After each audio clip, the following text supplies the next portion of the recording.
Assalamualaikum warahmatullahi wabarakatuh. Waalaikumsalam warahmatullahi wabarakatuh.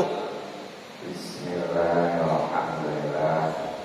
Wassalatu wassalamu ala Rasulillah wa ala alihi wa sahbihi wa wala. Amma ba'du, ya Rabbi shrah li sadri. Amin. Wa yassir li amri wahlul 'uqdatam min lisani yafqahu qawli. Amin. Amin.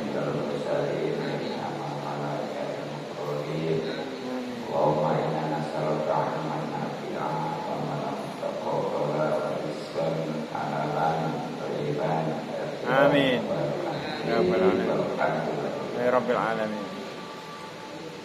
Yang terhormat Ketua DKM Masjid Jami Al-Fatihah Kedua Ustaz Imam Basuki yang mungkin masih dalam perjalanan serta krunya khususnya panggilan hadir Ustaz Nurdin, kemudian Ustaz Haji Iwan Setiawan, Ustaz Haji Bidoyo, dan Ustaz yang lain serta para tokoh juga sepuh tidak terlupakan.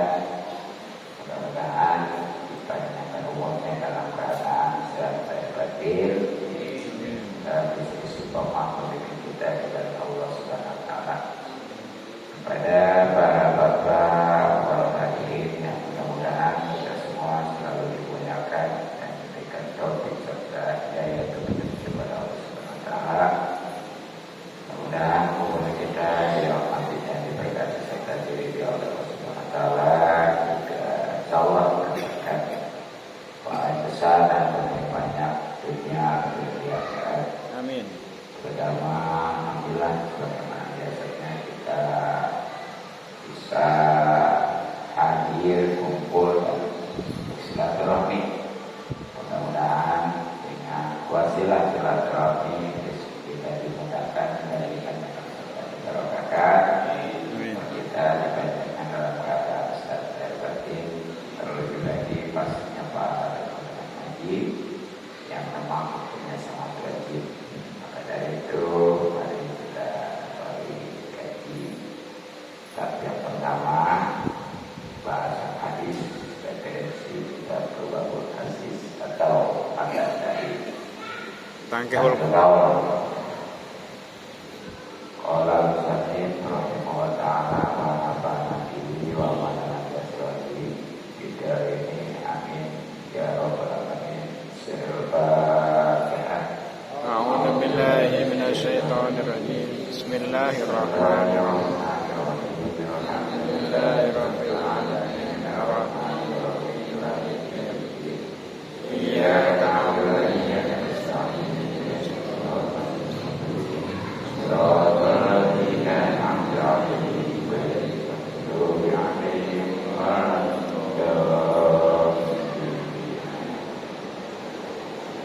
Bismillahirrahmanirrahim. Wa qala, dan bersabda An-Nabiyyu, bersabda Nabi Sallallahu alaihi wasallam. Man sholat, siapa yang sholat rakaat ini 2 rakaat fi kholatin, pada suatu tempat yang sepi, layahu, yang mana tidak bisa melihat kepadanya illallahu, kecuali Allah, wal malaikatu, dan para malaikat, kutiba, maka dicatat laku baginya baro'atun, kebebasan dengan hari dari neraka. Hadirin jamaah salim dan Allah, untuk kajian hadis referensi kitab hadis atau matan dari kata Masih di bab yang ke-15, yakni tentang keutamaan ibadah sunnah, khususnya sholat. Nah, diantaranya sebagaimana tadi Nabi sabdakan, man sholat rakaataini bi qola'in la yarahu illallah wal malaikatu kutiba lahu bara'atun.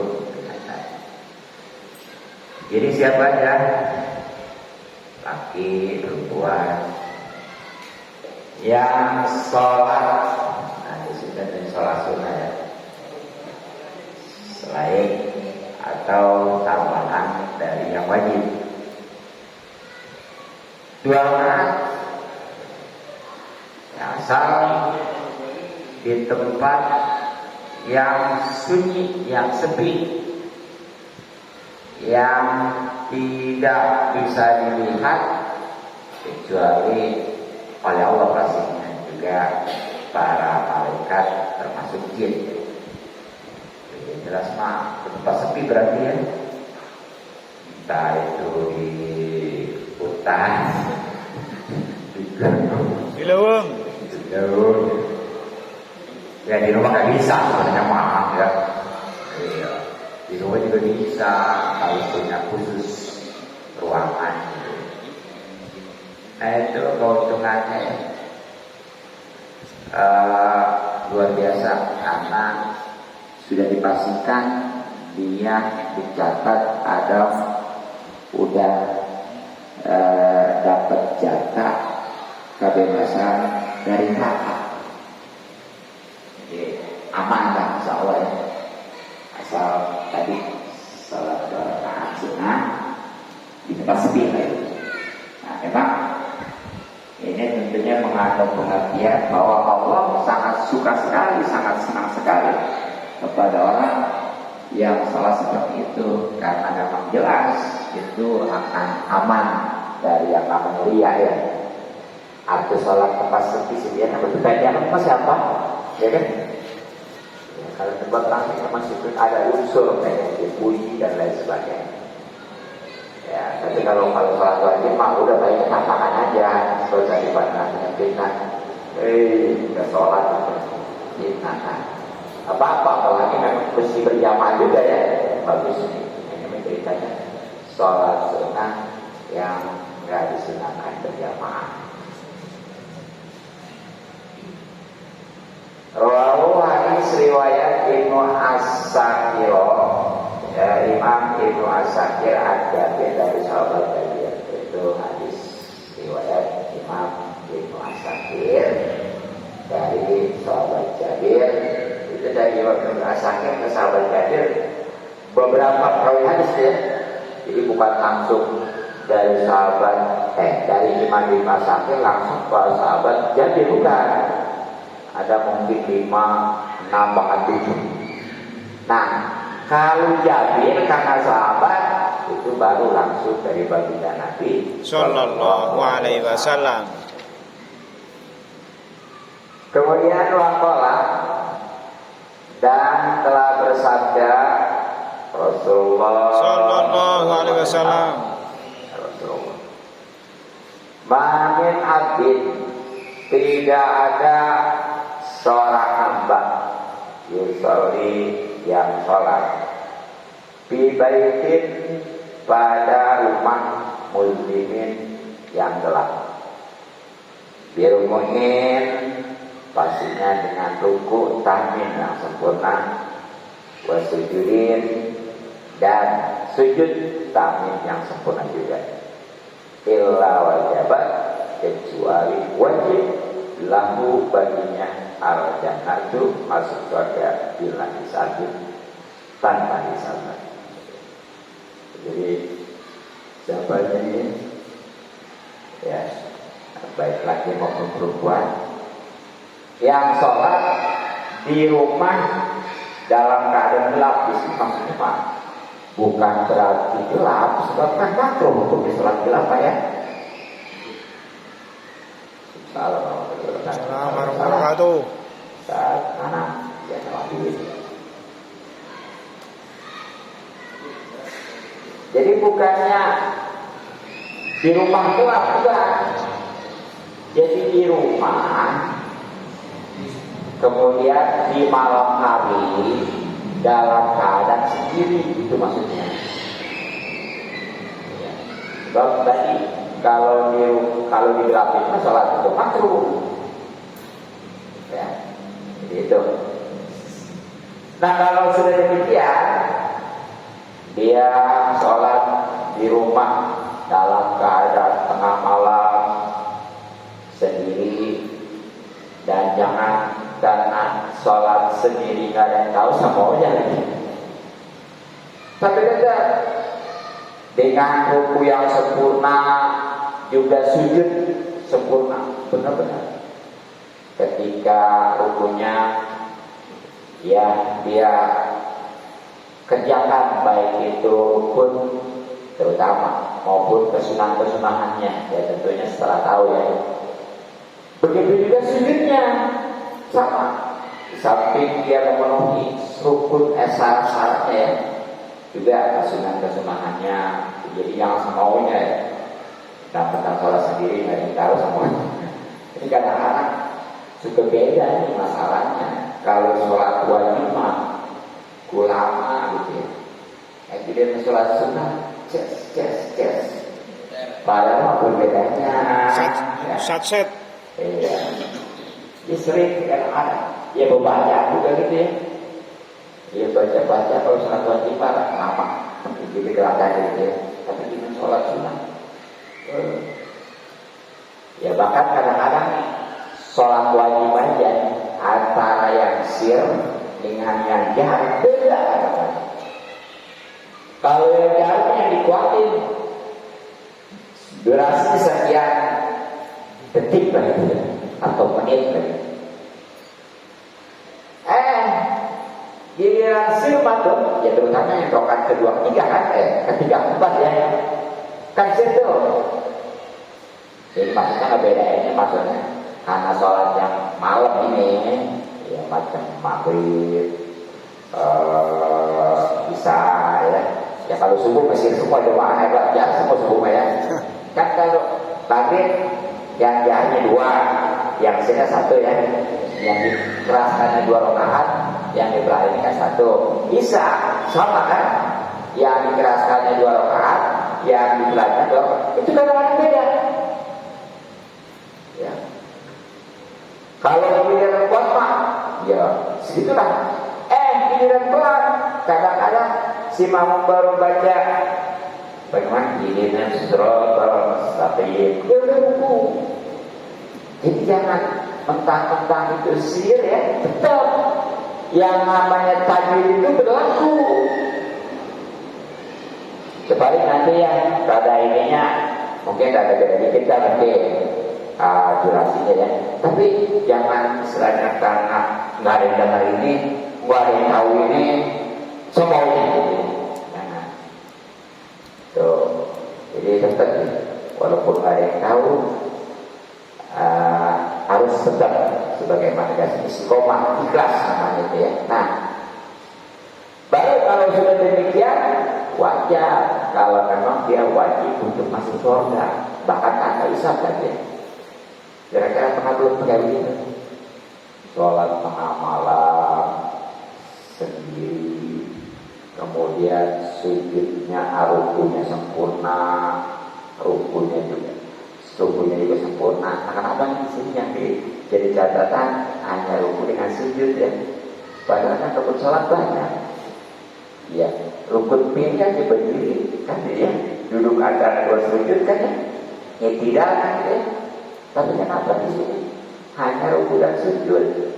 Ya karena memang disinilah ukurannya. Makanya di Al-Quran itu ada kadang-kadang sebutan sholat juga ma'arofiyin, masajid itu ya. Enggak ada ma'atuman ini. Apa namanya ini atau ma'aduduk antara 2 sujud ya. Gitu. Tuh, jadi luar biasa. Kalau tadi bicara neraka itu paling ringannya orang bersandalkan dari kaki yang memakai kepala yang mendidih ya, itu paling ringan. bagaimana yang berat, apalagi yang berat.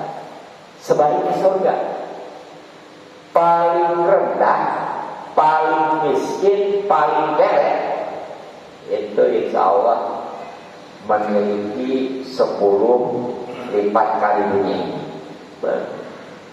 Mantap ya. Makanya orang beriman betul mikirin jangka panjang ke situ. Bukannya hanya dunia termasuk yang masa tua gitu ya. Khususnya ke akhirat. Dunia mah ya kadang-kadang keadilan sulit ya, tapi dia itu betul-betul udah pasti. Nah, gitu ya. Mudah-mudahan. Kemudian waqala, dan telah bersabda baginda Nabi sallallahu alaihi wasallam, man sholat, siapa orang yang sholat arba'a rakaatin 4 rakaat, biaya sholat tarawih, sekiranya tidak melihat kepadanya anasu manusia, fakot baria, maka sungguh dia bebas minani nifaqi, dari sifat munafik, wal kufri, dan kekufuran, wal bid'ati, dan bid'ah, wal dhalali, dan kesesatan. Jadi siapa ini yang sholat 4 rakaat, kira-kira yang sholat 4 rakaat yang sunnah ya, banyaklah, atau sholat apa, sholat hajat boleh 4 rakaat, sholat qobliyah asar boleh 4 rakaat ya. Kemudian ya sholat sunnah mutlak boleh 4 rakaat. Itu ya, tahajud juga tentunya boleh 4 rakaat 2-2 ya, rakaat sampai berapa, yang jelas pokoknya Pak 4 rakaat aja, asal enggak diketahui oleh manusia. Tapi kan itu dalam keadaan sepi sendiri ya, dan ini juga tentunya sholat yang harus disunahkan berjamaah. Karena kalau disunahkan berjamaah, walaupun juga sayang. Nah kalau sudah demikian ini luar biasa, karena satu, dia udah dapat jaminan bebas dari kemunafikan. Ya baik itu munafik, kata-katakan yang namanya munafik itu naudzubillah, sebagaimana di dalam Al-Quran, bagaimana Allah berfirman, innal munafiqina bidarkil asfali minan nar. Sesungguhnya orang-orang munafik itu akan berada di dasarnya neraka kerak, yang mana kerak mendesak. Itu lebih berat adalah kafir. Dan yang lebih berbahaya, orang munafik itu lebih berbahaya. Kalau orang kafir jelas ketahuan musuh gitu ya, sana ya, tapi munafik musuh dalam selimut. Nah banyak ciri-cirinya tuh. Kalau udah nanti udah munafik, ya kalau ngomong bohong, berusut ya. Kalau yakin, kamu percaya ya, sesuai para pemimpin-pemimpin ya, dari tingkat RT, RW, lurah sampai sana itu ya. Itu kan dia mestinya kan apa, mengayomi ya, melayani rakyat, jangan sebaliknya malah memberas. Dan memang definisi pemimpin dalam Islam itu adalah melayani, gitu ya. Jadi Raisul Muslim khadimuhu ya. Jadi pemimpin orang Islam itulah yang menjadi pelayannya, bukan yang memeras. Kalau gitu lagi, ya, makanya awas tuh. Kalau memang di jalannya luar biasa ya, sampai ada keterangan 1 hari tugasnya itu lebih baik daripada 60 tahun ibadah kan ya. Kalau adil, tapi kalau tidak, apalagi dia itu memeras, tanggung jawab. Dia kalau memang RT se-RT yang bakalan mundur.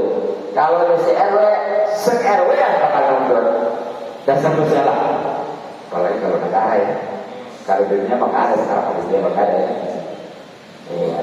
Kalau zaman dulu ada dunia polipa itu. Kalau sekarang mah maksimal negara. Ada negara dia berapa ratus juta ya. Apalagi Cina mah sampai udah miliaran ya. Coba itu tanggung jawab. Wow, kita sering bertanggung jawab ke seorang ya. Makanya nanti ya kalau ini saya muklis. Yang banyak ibadah juga masih takut, apalagi kan. Itu. Kemudian yang kedua, bebas dari keguguran, apalagi di mana ya. Udah diragukan lagi. Kalau orang munafik tadi masih ada repat sih kesananya, walaupun parah-parah juga ya, selagi dia masih ada imannya itu ada repat. Tapi kalau kafir mah udah nggak ada repat, istilahnya keluar dari neraka masuk surga. Karena yang namanya masuk neraka itu kebagi dua, ada yang permanen, itu yang nggak ada iman sama sekali, penghuni lasik. Nanti ada yang istilahnya sekedar menghapuskan, mensucikan dari dosanya ya, itu yang masih ada imannya. Nah, kalau udah di surga banget. Nah kemudian yang ketiganya kebebasan daripada bid'ah. Apa itu bid'ah?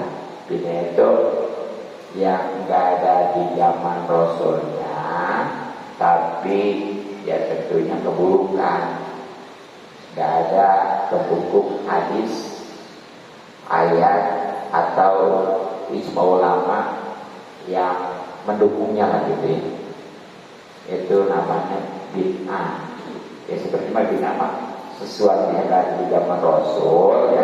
Nah sekarang ada bid'ah yang baru misalnya. Tapi jangan setiap bid'ah itu sesat nanti dulu ya. Kalau sesuatu yang ada di zaman Rasul itu bid'ah benar. Tapi ketika setiap bid'ah sesat nanti dulu.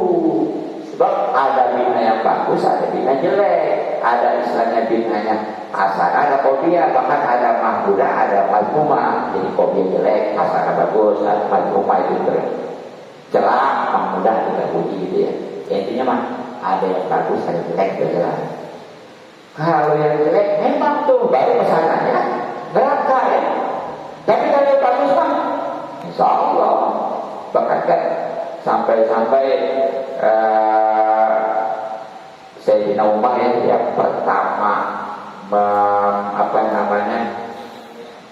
sholat berjamaah tarawih ya kan, Sayyidina Umar ya, yaitu kalau sebaik-baiknya bid'ah kan, yang Rasul nggak ada berjamaah tarawih secara bukan resmi gitu.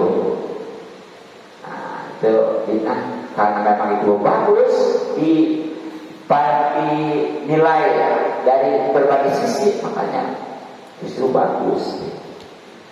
Dan terakhir keuntungan daripada sholat 4 rakaat yang tidak bisa dilihat oleh manusia, insya Allah itu juga bebas dari kesesatan ya. Ya baik kesesatan yang kecil atau lebih yang besar, karena memang kesesatan itu akibat dari kegelapan ya. Kegelapan itu akibat daripada kebodohan. Tapi bisa jadi juga orang yang pintar ngerti ya sesat juga ya. Tapi yang banyak itu bodoh, gelap, sesat. Walaupun kalau itu kemungkinan pintar sesat juga, lebih parah bahkan menyesatkan. Ya kalau bodoh kan hanya sesat sendiri. Kalau yang beda mah menyesatkan. Nah itu tadi yang bakalan tanggung jawab setiap orang misalnya yang ikuti dia kalau itu sesat, tanggung jawab. Gitu ya. Nah kemudian waqala dan bersabda baginda Nabi Sallallahu Alaihi Wasallam, man sholat, barang siapa yang sholat qoblal asri sebelum sholat asar arba'an 4 rakaat harromahu maka mengharamkan kepadanya Allah Ta'ala al-nari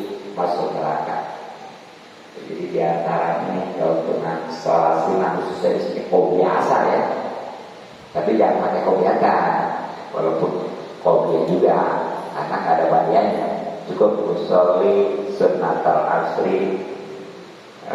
Itu mau pakai rokaat ini, mau atau rokaat ini ya. Maksudnya mau 2 rokaat silakan, lebih bagus karena tentunya takbir 2 kali atau salamnya. Pokoknya segala-galanya sampai 2 kali ya. Apalagi salamnya mah mesti 2 kali jadi 4 kan gitu ya. Ada di utama. Tapi saat ini sekaligus sih nggak masalah. Asal jangan pakai kayak awal. Memang kalau 2 kan akan godaannya begitu udah 2 malas sampai ya.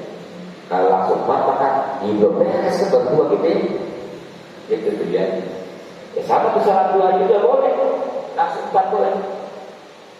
Kalau takut 2 dan namanya dia malas, sekaligus saja Pak. Insya Allah ya, itu kalau udah 4 salat duha jaminan kecukupan. Gimana nih? Yang salat sebelum asar 4 rakaat, mau 2 rakaat yang utama, mau langsung 4 rakaat juga nggak masalah. Tapi jangan pakai tasawuf awal. Nah, maka kalau sudah demikian pasti diharapkan oleh Allah Subhanahu. Bukan berarti dari mana?